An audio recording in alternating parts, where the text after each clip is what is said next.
பொம்பளைங்கன்னா அடுப்படியில தான் இருக்கணும், வீட்டுக்குள்ள தான் இருக்கணும் அப்படின்னு ஒரு சிலர் அந்த காலத்துல இருந்தே பொண்ணுங்கள அடிமன்ற மாதிரியே நடத்திட்டு இருந்திருக்காங்க. இப்பவுமே இன்னும் ஒரு சிலர் அப்படிதான் இருக்காங்க.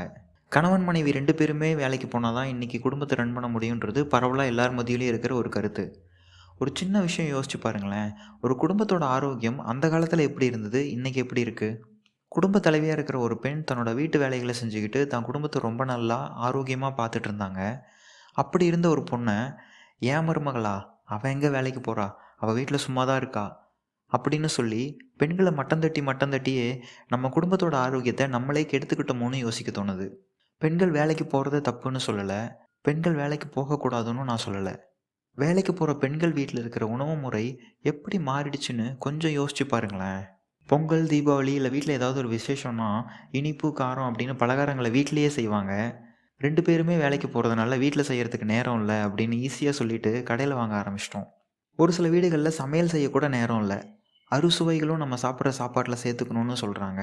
ஆனா நெறைய வீடுகள்ல அதிகமா நாம சாப்பிட்டுட்டு இருக்கிறது இட்லி, தோசையும், சட்னி, சாம்பாரும் தான். இருக்கவே இருக்கு ரெஃப்ரிஜிரேட்டர். மாவாட்டி ஃப்ரிட்ஜில வச்சுட்டோம்னா, நமக்கு வேணுங்கிறப்ப எடுத்து உடனே தோசை சுட்டுக்கலாம்ல.